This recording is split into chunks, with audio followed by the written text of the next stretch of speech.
A Polish Vampire in Burbank, a low-budget film about a reluctant vampire with tiny fangs who never had bitten anyone in his life, was produced by Pirromount Pictures in 1983.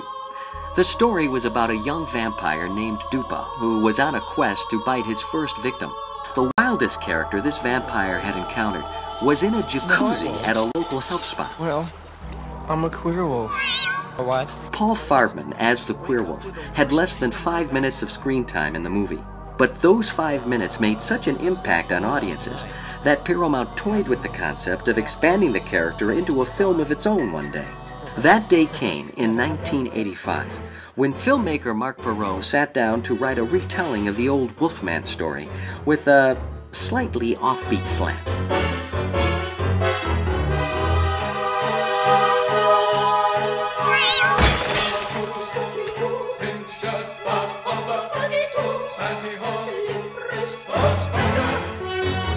After the unexpected home video and cable television success of A Polish Vampire in Burbank, filmmaker Mark Pirro was contemplating the subject of his next movie. Since the Queerwolf character was so popular in Polish Vampire, Pirro thought it would be funny to expand his story as the subject of a feature. That seemed to get some of the best reactions when I would screen the film, and I thought, gee, wouldn't it be interesting to make a movie based on that character? How did he become the way he became? And that spawned off Curse of the Queerwolf, which is my personal favorite film. The big question was, would it work? A character who turns gay when the moon rises might be funny in a 3-minute scene, but could the concept work for a 90-minute feature?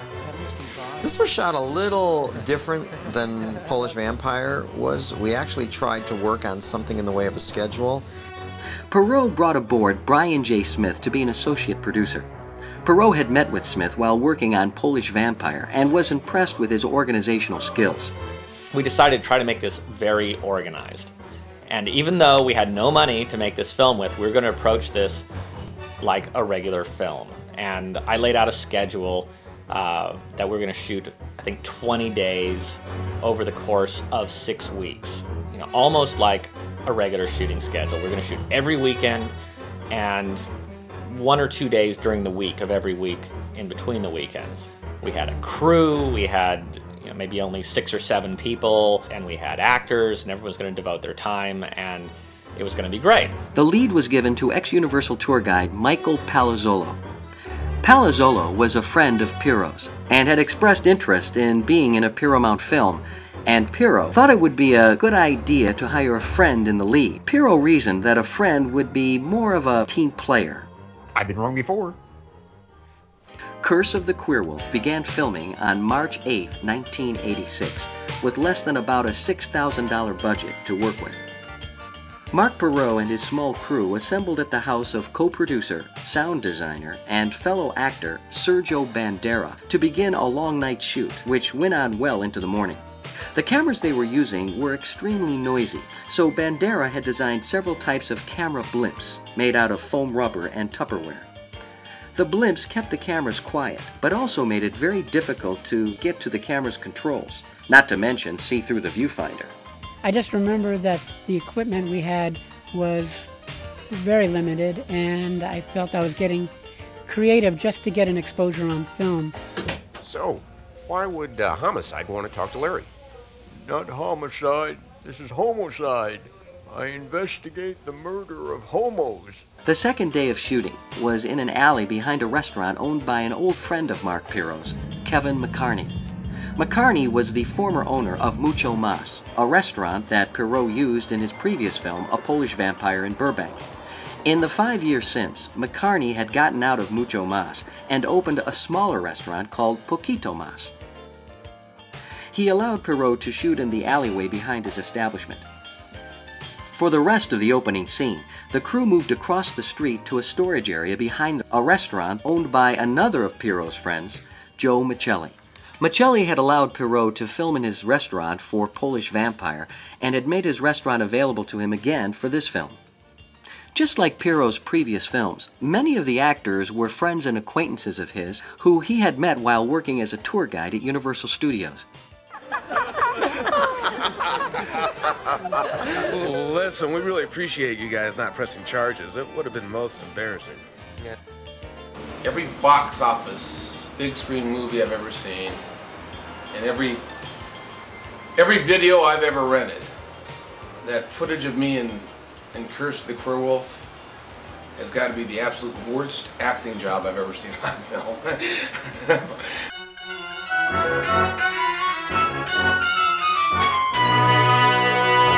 Taylor Whitney was another wonderful person to work with. She was always there, pretty much on time, and always knew her lines.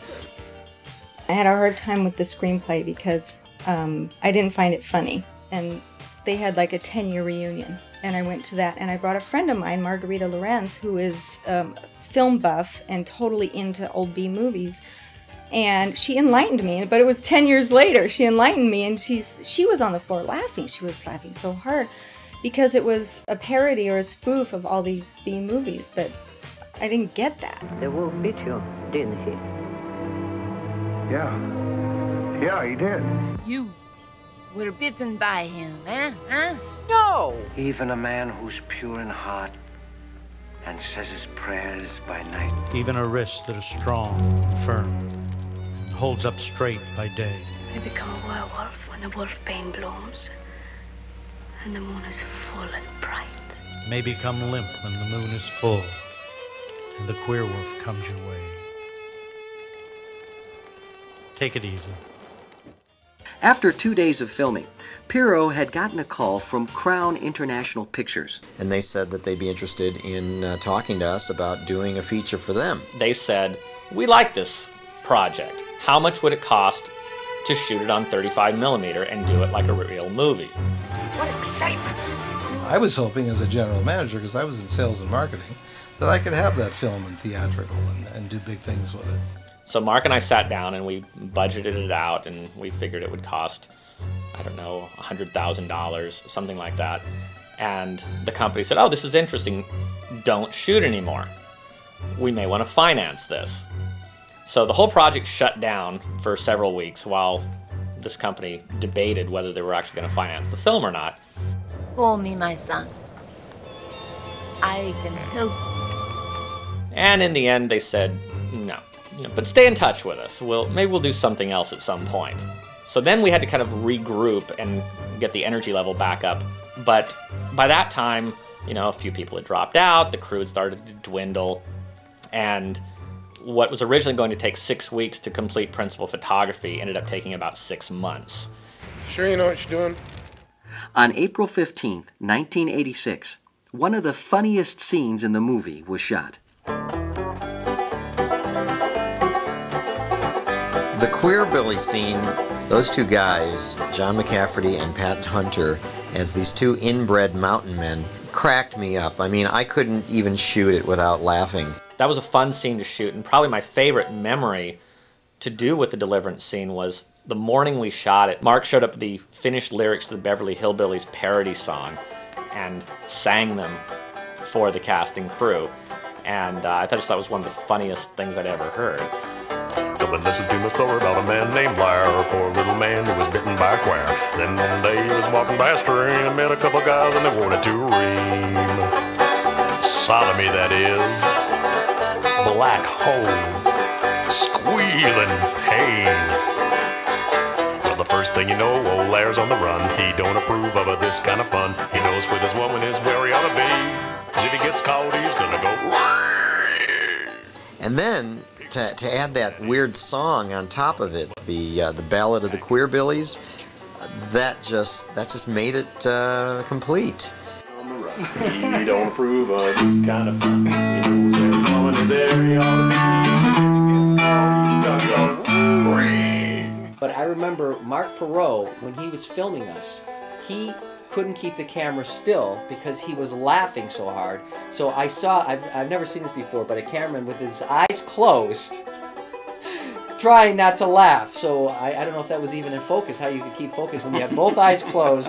He's just trying not to laugh because I've never seen Mark laugh so hard. When I read it, I thought, this is great. I mean, a Deliverance spoof, it's perfect. And it was even funnier, of course, with the teeth and you with the bival overalls and me with the soiled thermal underwear. Actually, when I saw it, I saw things I didn't see while we were doing it. Patrick had this little kind of cross-eyed look in his in his That's natural. face. Any great acting I did that day, I did from your inspiration. And John was, he probably forgets this, but he was very helpful and very supportive in making me feel easy and also helping me to act like an ass. You know. Yeah.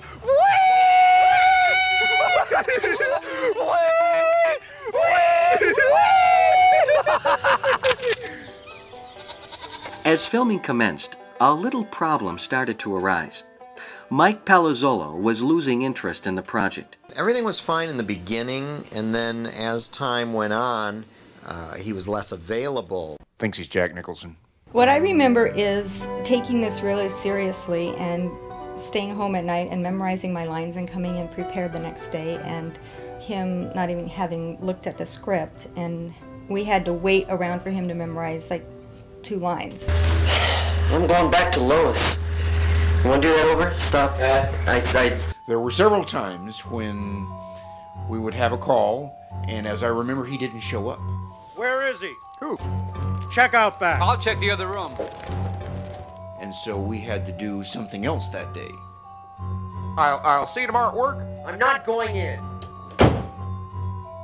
Well, of course it's frustrating when we're putting our schedules to make this movie and then the star doesn't show up, or, you know, we're waiting around.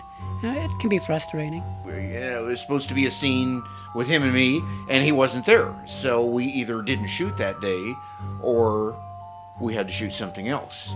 You know, if an actor can't show up on a particular day, we can't shoot on that particular day. That was pretty unprofessional. Of course, I don't think Mike was ever a professional actor or ever even pretended to be one, but that's still, he committed to the project. You don't do that, you know. Shit or get off the pot. Well, what are you going to do? Right now I'm constipated. Not wanting to lose his lead, Pirro quietly rewrote the script, giving some key scenes that were originally written for Palazzolo to his co-star, Kent Butler. Sometimes he has more intelligent things to say.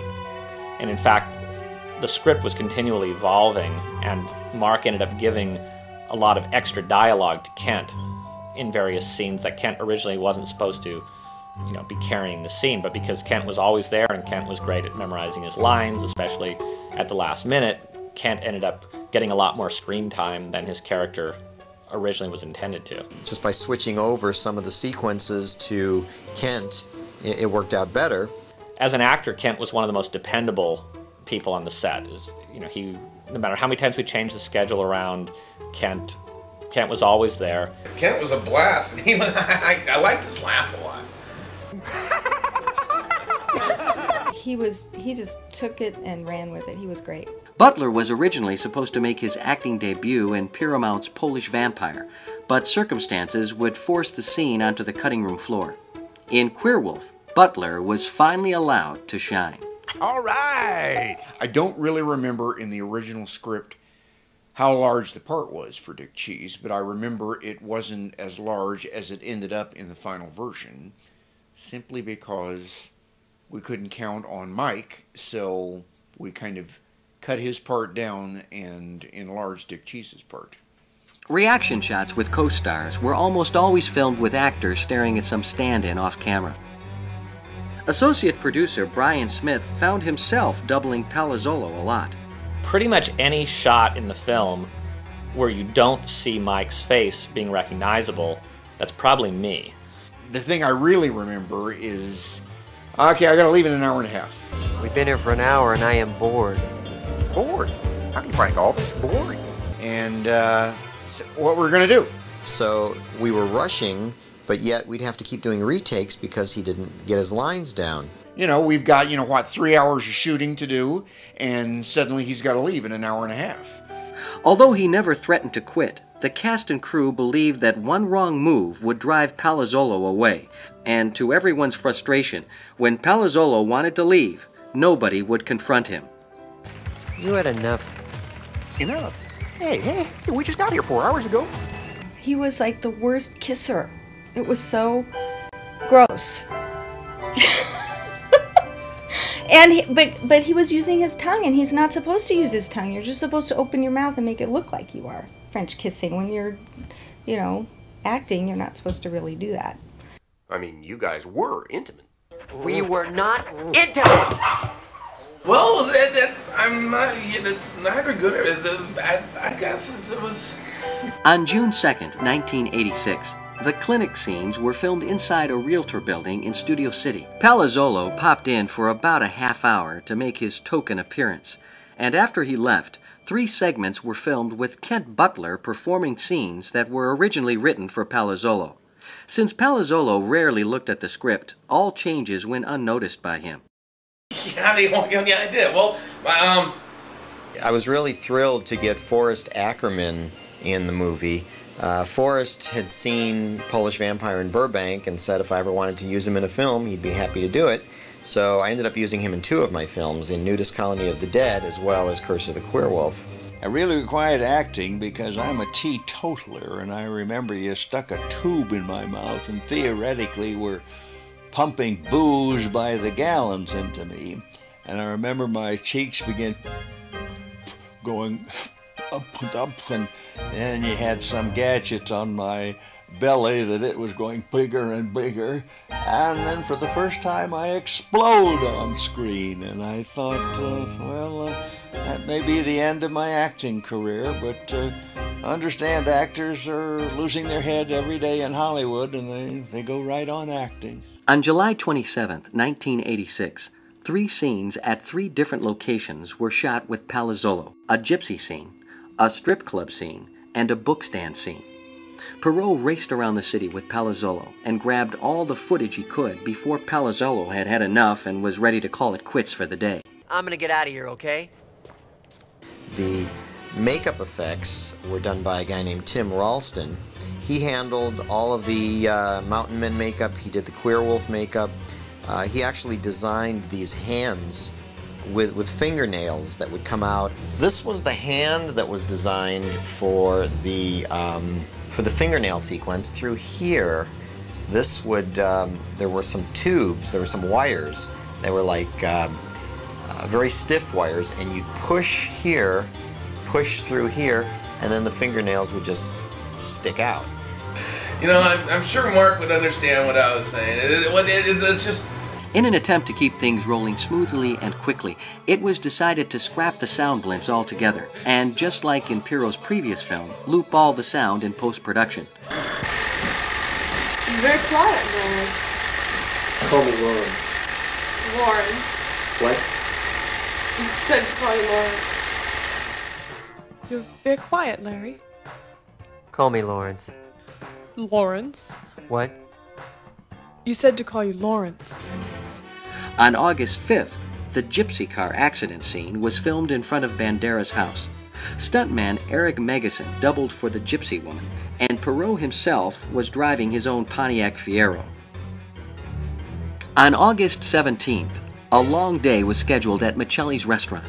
This was the climactic scene where the restaurant was taken over by a gaggle of queerwolves. A week later, the second half of the scene was shot. A sigh of relief was breathed by all when filming had wrapped on October 8, 1986. There is a God. When the shooting was completed, it came time to start the long process of looping the sound. Pirro had decided to use another actor's voice for Palazzolo. However, to everyone's surprise, Palazzolo wanted to return to do his own voice. I'm sorry, Larry, but I just don't believe you. Pirro told Palazzolo in no uncertain terms that they would use his voice, but if he showed any signs of unprofessionalism, his voice would be replaced. Palazzolo came through. He did his voiceovers with no problems. Pirro did, however, use additional voices for actors. A conflict between Pirro and actress CHERYL caused him to replace her voice with Kent Butler's wife, CHERYL. This day and night, especially if there is to be full moon. As long as you believe in what he stands for, you will remain manly. Actors Alfie Pearl and Conrad Brooks couldn't quite get the hang of the looping process, so both of their voices were dubbed by Pirro himself. While the voiceovers were underway, Pirro got another call from Crown Pictures. And they said that they'd be interested in talking to us about doing a feature for them.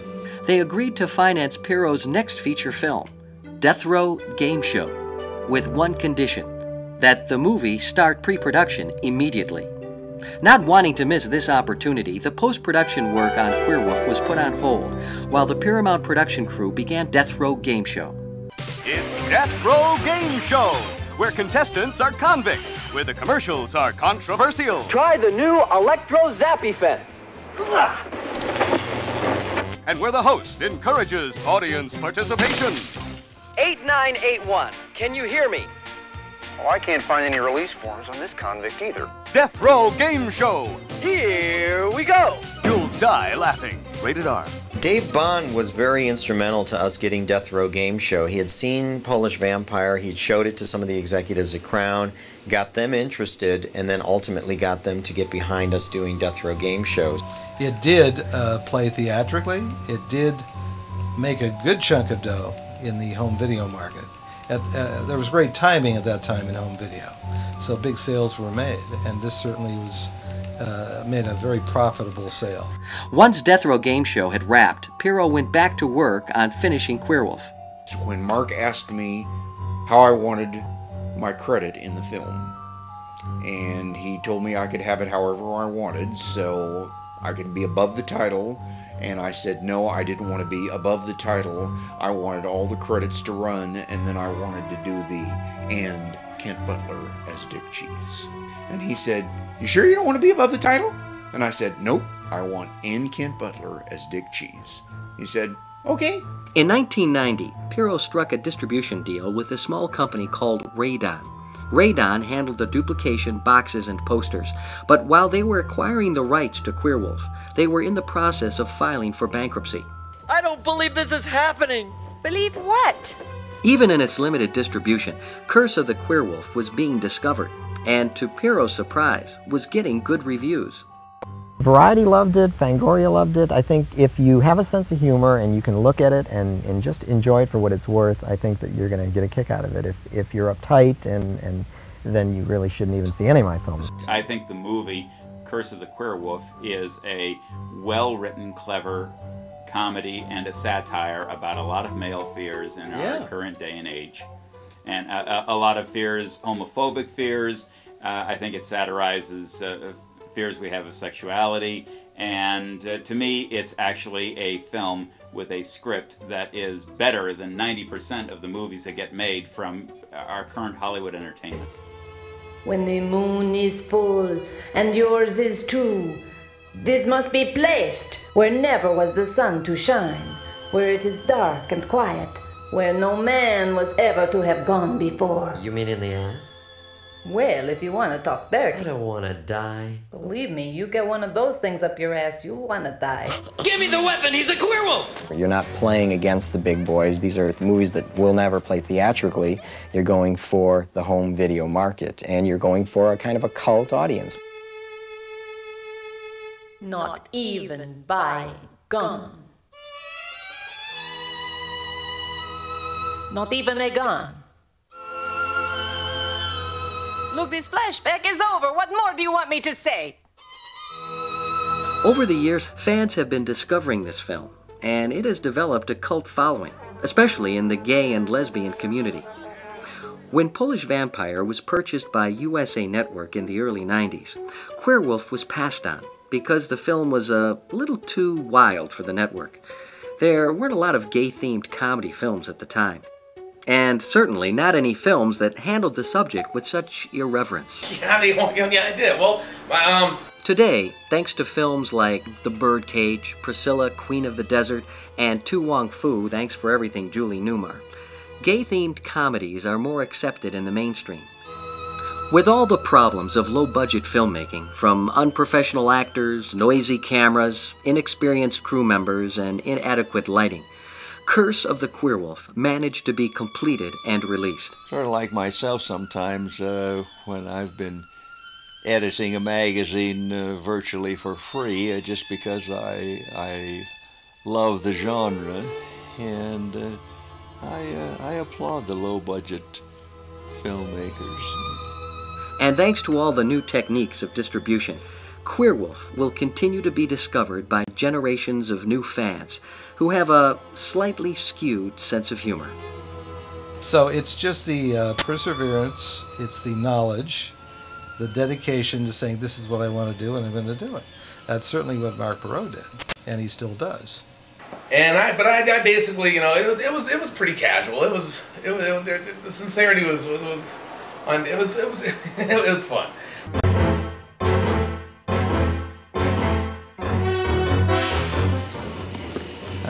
I've got the dildo case here, which has managed to survive over the years.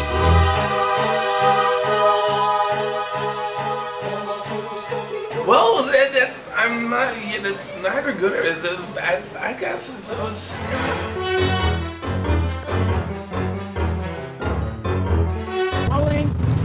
Hello, Mr. Smallbutt? Yeah, I was, cut. Shit, I forgot my line.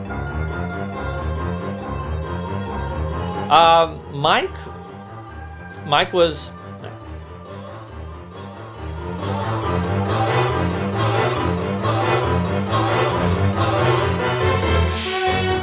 He's a damn transvestite. Worse than that, sir. This evening you've been in the company of a Dickenthorpe. Thorpe. Oh, what? Cut. You know, when you only got one line, you want to be comfortable with it.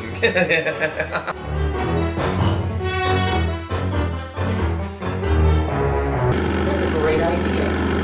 Great idea.